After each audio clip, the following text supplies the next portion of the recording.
Hi guys, මම මේ video එකේදී කතා කරන්නේ AWS account එකට log වෙන්න විදිය සහ AWS එකෙන් අපිට දෙන services මොනවද කියලා. මම කලින් වීඩියෝ එකේදී AWS account එකක් pre-create කරගන්නේ කොහොමද කියලා සහ ඒකෙදි credit 200ක් ලබා ගන්න කොහොමද කියලා කතා කරා. හරි බලමු අපි අපේ AWS account එකට කොහොමද log වෙන්නේ කියලා. ඉස්සෙල්ලාම අපේ ඊමේල් එක එන්ටර් කරන්න ඕන අපි රෙජිස්ටර් වුණ ඊමේල් එක. ඊට පස්සේ next button එක ක්ලික් කරලා අපි ඊළඟට අපේ password එක එන්ටර් කරන්න ඕනේ.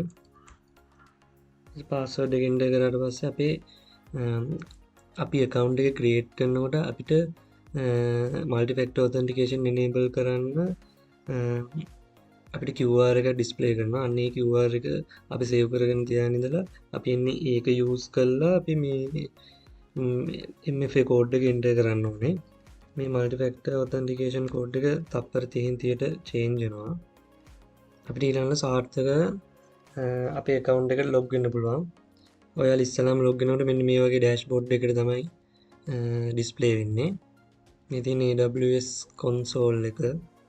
ඔයාලට මෙන්න මෙතනින් ගිහින් බලා ගන්න පුළුවන් ඔයාලගේ account එක active වෙලාද කියලා. මගේ නම් දැන් මේ free plan status එකේ credit 91යි තියෙන ඩොලර්ස්.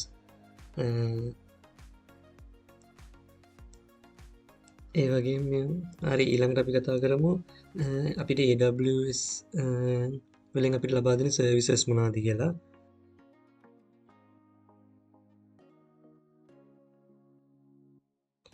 මෙන්න මෙතනින් ගිහින් මේ all services කියන එක ක්ලික් කරාට පස්සේ අපිට ලබා දෙන සර්විසස් ඔක්කොම අපිට මෙතනදී බලා ගන්න පුළුවන්. මේන්ලි ගත්තොත් EC2 Elastic Cloud Computing ඒ වගේම ස්ටෝරේජස් වලින් S3 buckets ඒ වගේම database ගත්තොත් Amazon DynamoDB මේ වගේ ගොඩක් සර්විසස් අපිට මෙන්න මෙතනදී AWS වලින් ලබා දෙන සර්විසස් ගොඩක් බලා ගන්න පුළුවන්. දැන් networking ගත්තොත් VPC CloudFront API gateway Route 53 ඒ වගේම මේ වගේ සර්විසස් ගොඩක් අපිට AWS එකෙන් ලබා ගන්න පුළුවන්.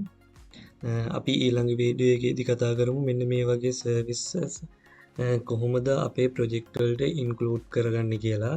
දැන් මේන්ලි ගත්තොත් EC2 කියන්නේ Elastic Cloud Computing. ඒ වගේම S3 bucket කියන්නේ Simple Storage Services කියන එක.